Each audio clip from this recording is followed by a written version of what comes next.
میرا امیر اہل سنت کی بارگاہ میں سوال ہے کہ کیا اسلام میں بڑی عمر والی یعنی بوڑھوں کے لیے بھی کوئی فضیلت ہے کہ اولڈ سٹیزن کو کیا اسلام میں کوئی اللہ کی خاص کرم نوازی ہوتی ہے؟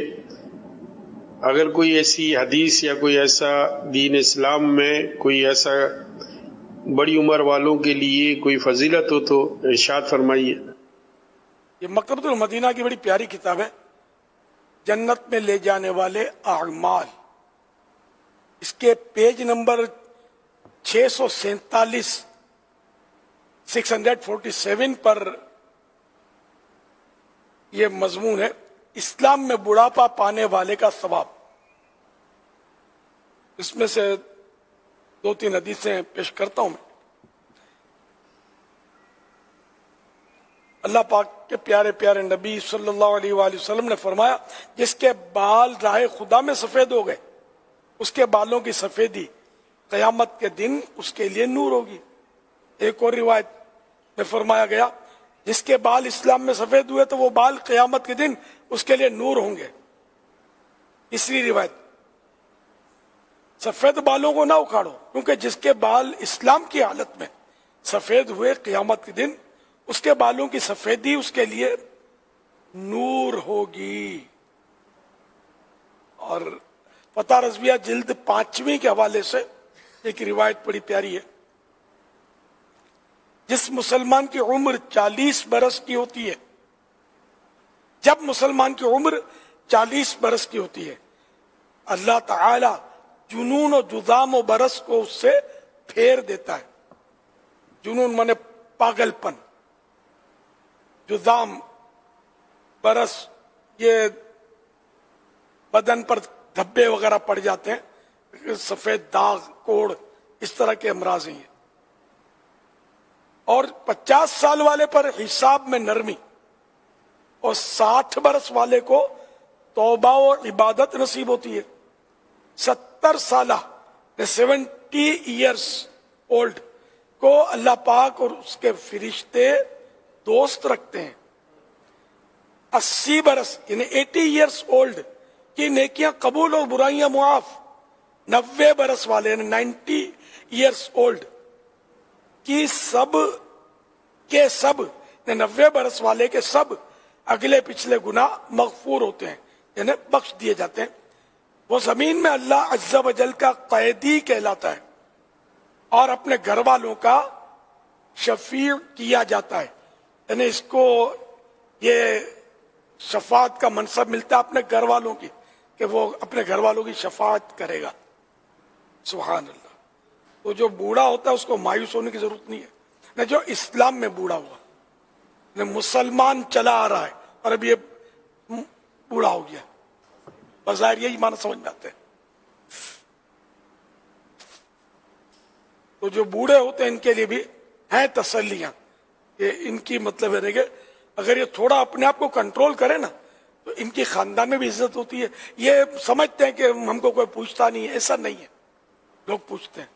آپ بوڑھا آدمی کو بس میں بھی آئے گا نا تو کئی ایسے نوجوان دیکھے جائیں گے کہ ارے بابا جی آپ بیٹھیے، عزت کرتے ہیں لوگ۔ ایسا نہیں ہے کہ ہر ایک آدمی مطلب بوڑھوں کا مذاق اڑاتا ہو۔ تو اگر تھوڑا سا بوڑھا اپنے آپ کو کنٹرول کرے نا تو معاشرے کا معزز فرد، خاندان کا بالکل اور سرپرست بنا رہے گا، لوگ اس سے مشورے کریں گے اور اس کو اچھی جگہ بٹھائیں گے۔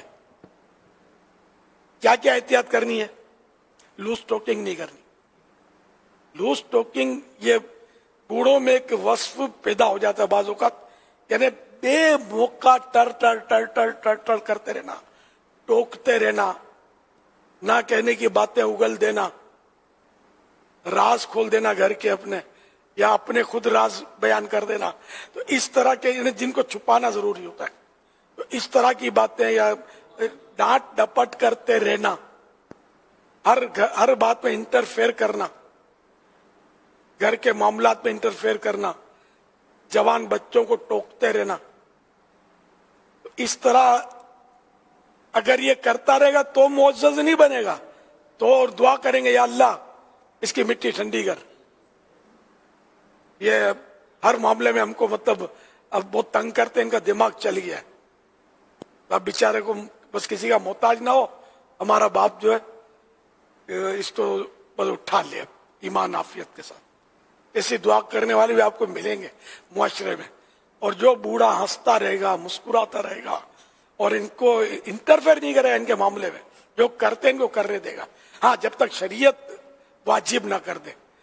تو جو سمجھدار ہوگا، اہل علم ہوگا، بوڑھا، علماء بوڑھے میں نے دیکھے کہ ان کی عزت ہوتی ہے. ہمارے سیدی قطب مدینہ رحمت اللہ علیہ یہ 107 سال کی عمر انہوں نے پائی. اب یہ تو کوئی ایسی اتنی بڑی عمر پاتا ہے تو یہ اب یہ کتنے، یعنی کہ اب بوڑھے یہ عام لفظ میں ان کو کہوں گا یہ کتنے بزرگ ہو گئے ہوں گے عمر کے لحاظ سے بھی، بالکل ضعیف ہے نا. لیکن ان کی عزت کتنی تھی، ان سے محبت کتنی تھی. اس وقت میں اتفاق قبرستان میں تھا. ہم لوگ قبرستان میں وہ قافلہ لے کر جاتے تھے دعوت اسلامی کے پہلے سے. پھر دعوت اسلامی شروع ہو گئی تب بھی یہ، یعنی چھٹی والے دن اتوار کو چھٹی ہوتی تھی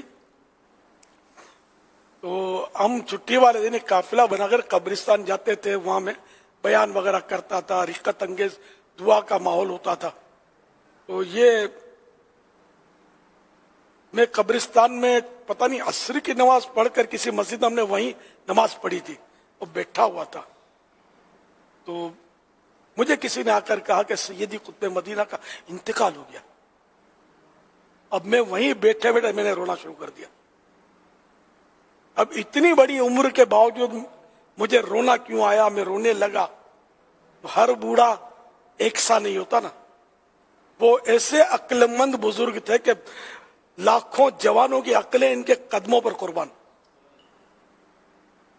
سیدی قطب مدینہ اتنے ذہین تھے، اتنی یادداشت اچھی تھی کہ نوجوانوں کی یادداشت کیا ہوگی. پھر وہی لوز ٹاکنگ تو تصور نہیں ہے، جھاڑنا ڈانٹنا تصور نہیں ہے. بزرگ تھے، یعنی عمر کے لحاظ سے بھی بزرگ تھے اور دین کے لحاظ سے بھی بزرگی والے تھے، عظمت والے تھے.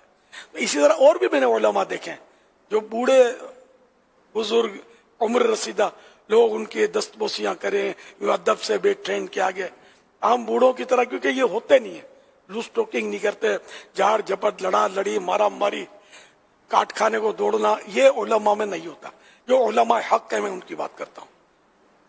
سنی علماء کرام میں نے کئی دیکھے عمر رسیدہ. مفتی اعظم پاکستان مفتی وقار الدین صاحب رحمۃ اللہ علیہ کافی عمر ہو گئی تھی، لیکن ظاہر ہے کہ ہم زیارت کرتے تھے ان کی. یہ ان بزرگوں میں سے نہیں تھے جو کاٹ کھاتے ہیں. تو ایک تو علماء کو لوگ پتہ نہیں کیا کیا بولتے ہیں، حالانکہ عالم کو عزت بہت ملتی ہے. اب ٹھیک ہے کسی بد نصیب کے دل میں عزت نہیں ہے، وہ ٹرٹر کر رہا ہے، وہ اپنی جگہ پر، لیکن جنرل پبلک علماء کا اب بھی عزت کرتی ہے، ادب کرتی ہے. جو مسلمان ہیں وہ احترام کرتے ہیں. تو اس لیے مطلب اگر عمر رسیدہ شخص اپنے آپ کو سنبھالے نا، جو بھلے عالم نہیں ہے، ایک عام آدمی ہے، گھر کا فرد ہے، تو وہ اگر اپنی بہو بیٹیوں پوتے پوتیوں نواسیوں نواسے بیٹے سب کے ساتھ اگر یہ وہ سیریس رہیں گے اور ہنس مسکرا کر رہیں گے نا، ان کی ایسی عزت بنے گی. اب آپ کو یوں لگے گا کہ میں صحیح بات کرتا ہوں، صحیح بات بھی نہیں کروں تو ٹھیک ہے، صحیح بات کرتے رہو، یہ دبیڑ دیں گے کونے میں آپ کو مل جل کے، موج کرتے رہنا، صحیح باتیں کرتے رہنا. تو ضروری نہیں ہے کہ جس کو آپ صحیح سمجھتے ہو یہ صحیح ہو.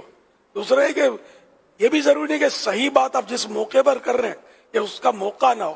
اب اگلے نہیں سمجھیں گے، آدمی غور کرے تو ٹھیک ہے، پھر چپ رہ کر اپنا وقار برقرار رکھے، عزت کو بحال رکھے. تو یہ کہ اللہ پاک ہم کو عقل سلیم عطا کرے. میں نے اپنی برادری کو بہت کچھ مدنی پھول دیے، اللہ کرے قبول کر لیں. اور لڑا لڑی نہ کریں، چڑچڑاپن غصہ نہ کریں، ورنہ آپ روتے رہیں گے عمر بھر کہ میرا احترام نہیں کرتی میری اولاد، میرا ادب نہیں کرتی. پھر یہ آپ یہ کہتے رہیں گے، اور یہ اللہ کرے کہ آپ کو کہنے کی ضرورت نہ پڑے، آپ کی اولاد آپ کا احترام کرے. تو آپ کو ایسا محترم بننا پڑے گا.